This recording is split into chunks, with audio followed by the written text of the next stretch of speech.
হরে কৃষ্ণ। বিজয়া একাদশী ব্রত পালন করতে হবে 13ই ফেব্রুয়ারি 2026 শুক্রবার। সারা বিশ্বের সকল স্থানে একই দিনে ব্রত, বেশিরভাগ স্থানে একই দিনে ব্রত। 13ই ফেব্রুয়ারি শুক্রবার বিজয়া একাদশী ব্রত। শুধুমাত্র আমেরিকায় যারা রয়েছেন, আমেরিকা কানাডাতে ব্রত পালন করতে হবে 12ই ফেব্রুয়ারি। আমেরিকা, কানাডা, মেক্সিকো, পেরু এবং কলম্বিয়াতে ব্রত 12ই ফেব্রুয়ারি। এছাড়া ভারত, বাংলাদেশ সহ সারা পৃথিবীর বাদ বাকি সকল স্থানে ব্রত 13ই ফেব্রুয়ারি শুক্রবার সকালে পালন করবেন। ফাল্গুন মাসের কৃষ্ণপক্ষের একাদশী ব্রত বিজয় একাদশী ব্রত।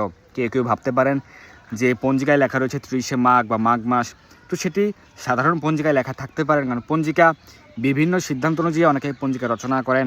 কেউ সূর্য সিদ্ধান্ত, কেউ চন্দ্র সিদ্ধান্ত, কেউ চন্দ্র সৌর সিদ্ধান্ত অনুযায়ী।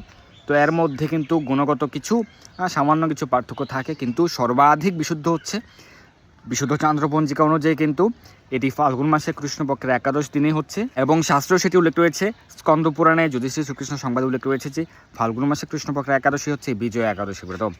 তাই বিশুদ্ধ চান্দ্রপঞ্জিকা অনুযায়ী, সর্বাধিক বিশুদ্ধ চান্দ্রপঞ্জিকা অনুযায়ী এবং শাস্ত্র সিদ্ধান্ত অনুযায়ী এটি হচ্ছে ফাল্গুন মাসে কৃষ্ণপক্ষের একাদশী ব্রত বিজয়া একাদশী ব্রত। তবে অন্যান্য সাধারণ পঞ্জিকাতেও ছোট্ট করে লেখা থাকে যে সংবৎসর ফাল্গুন মাসের 11তম তিথি বা 11তম দিন। তো অবশ্যই আপনারা সঠিকভাবে পালন করুন। 13ই ফেব্রুয়ারি শুক্রবার বিজয়া একাদশী ব্রত, ফাল্গুন মাসে কৃষ্ণপক্ষের একাদশী ব্রত। এবং একাদশীর আগের দিন রাত 11টা সাড়ে 11টার মধ্যে অন্নপ্রসাদ রুটি প্রসাদ গ্রহণ করে দন্ত মার্জন করে নেবেন। একাদশীতে সকল প্রকার রবিশস্য বর্জন করতে হবে এবং যাদের পক্ষে সম্ভব নির্জল উপবাস পালন করা সেটি সর্বোত্তম। যদি সম্ভব না হয় আপনার প্রত্যেকটি একাদশী ব্রত পালন করতে পারবেন ফলমূল আদি গ্রহণ করে। কী গ্রহণ করতে পারবেন? ফল, জল, দুধ, কাজু বাদাম, কাঠবাদাম, আলু সেদ্ধ, মিষ্টি আলু সেদ্ধ প্রভৃতি গ্রহণ করতে পারবেন। আলু বাদাম ভুনা, সাবুদানা ফ্রাই, সাবুদানা পায়েস, আলুর চিপস প্রভৃতি গ্রহণ করতে পারবেন। তবে এক্ষেত্রে একাদশীর চিপস, একাদশীর সবজি, পায়েস রান্নার ক্ষেত্রে অবশ্যই বিশুদ্ধ ঘি বা সূর্যমুখী তেল ব্যবহার করতে হবে। একাদশী ব্রতের দিন আপনারা বেশি বেশি হরিনাম জপ করবেন, প্রাতঃস্নান করতে পারেন, মঙ্গলারতি করতে পারেন, গীতা ভাগবত পাঠ করবেন, ভগবানের সেবা পূজা আদি করবেন এবং নির্দিষ্ট একাদশী ব্রত মাহাত্ম্য পাঠ করতে পারেন। এই একাদশীতে আপনারা বিজয় একাদশী ব্রত মাহাত্ম্য কথা পাঠবা শ্রবণ করবেন। আপনাদের যাদের গীতা, ভাগবত, চৈতন্য ভাগবত, চৈতন্য মঙ্গল, চৈতন্য চরিতামৃত গ্রন্থ, একাদশী মাহাত্ম্য, নামহট্ট পরিচয়, ভক্তিগীতি সঞ্চয়ন, ভক্তিরসামৃত সিন্ধু, নবদ্বীপ ধাম মাহাত্ম্য, এছাড়া অন্যান্য গ্রন্থ সংগ্রহ করতে চাইলে আমাদের এই হোয়াটসঅ্যাপ নম্বরে যোগাযোগ করতে পারেন, আমাদেরকে জানাতে পারেন। আমরা সমগ্র ভারতে হোম ডেলিভারি দিচ্ছি।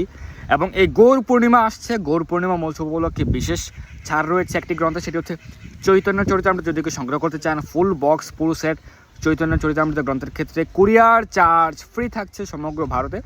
আপনারা আমাদের হোয়াটসঅ্যাপ নম্বরে যোগাযোগ করতে পারেন। এবং সামনে আসছে পরিক্রমা, অনেকে জানতে চেয়েছেন নবদ্বীপ পরিক্রমা কবে শুরু হচ্ছে।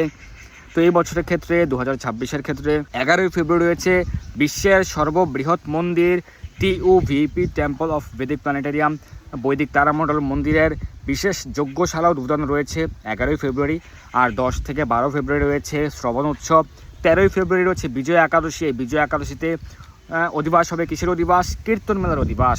এই 13ই ফেব্রুয়ারি বিজয়া একাদশীতে কীর্তন মেলার অধিবাস রয়েছে।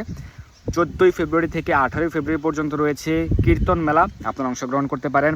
এবং 18ই ফেব্রুয়ারি আমাদের ভারতের মাননীয় স্বরাষ্ট্রমন্ত্রী শ্রী অমিত শাহজি তিনি মায়াপুরে আগমন করছেন 18ই ফেব্রুয়ারি। এবং 18ই ফেব্রুয়ারি আরেকটি বিশেষ রয়েছে যে পরিক্রমার অধিবাস। শ্রীধাম মায়াপুর মহাপ্রভুর জন্মস্থান যোগপীঠে রয়েছে পরিক্রমার অধিবাস শুরু হচ্ছে 18ই ফেব্রুয়ারি। 19 তারিখ থেকে শুরু হচ্ছে নবদ্বীপ মণ্ডল পরিক্রমা 19শে ফেব্রুয়ারি থেকে 25শে ফেব্রুয়ারি। 26শে ফেব্রুয়ারি পরিক্রমার মহামিলন এবং 27শে ফেব্রুয়ারি রয়েছে আমলকি একাদশী ব্রত। সেদিন রয়েছে শ্রীধাম মায়াপুরের রাধা মাধবের বুট ফেস্টিভ্যাল নৌবিহার। এবং 28শে ফেব্রুয়ারি গোবিন্দ দ্বাদশী, এই দিন শান্তিপুর উৎসব রয়েছে। এবং গৌর পূর্ণিমা এবার 3রা মার্চ, তাই 2রা মার্চ রয়েছে গৌর পূর্ণিমার অধিবাস এবং মার্চের 3 তারিখ গৌর পূর্ণিমা মহোৎসব। তো নবদ্বীপ ধামের মাহাত্ম্য আপনারা জানতে পারবেন। নবদ্বীপ ধাম মাহাত্ম্য একটি ছোট্ট গ্রন্থ রয়েছে, মাত্র 100 টাকা দক্ষিণামূল্য।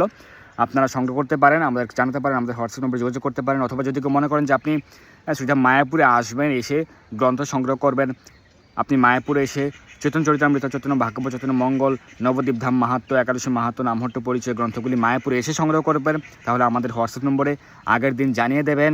তাহলে আমরা কিন্তু বিশেষ ডিসকাউন্ট দেব। যারা আমাদের কাছ থেকে সরাসরি হাতে হাতে সংগ্রহ করতে চান গ্রন্থাবলী, আমরা বিশেষ ডিসকাউন্ট দিতে পারবো, আমাদেরকে আগে জানিয়ে দেবেন। এবং অবশ্যই পালন করবেন এই বিজয়া একাদশী ব্রত 13ই ফেব্রুয়ারি শুক্রবার সঠিকভাবে পালন করুন এবং বিজয় লাভ করতে পারবেন, জয় লাভ করতে পারবেন বলেই এই একাদশী ব্রতের নাম হয়েছে বিজয়া একাদশী ব্রত।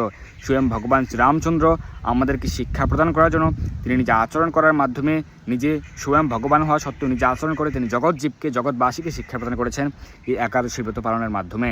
তো আপনারা সকলে অবশ্যই পালন করবেন এই বিজয়া একাদশী ব্রত। সকলের জয় হোক। ধন্যবাদ সবাইকে। হরে কৃষ্ণা।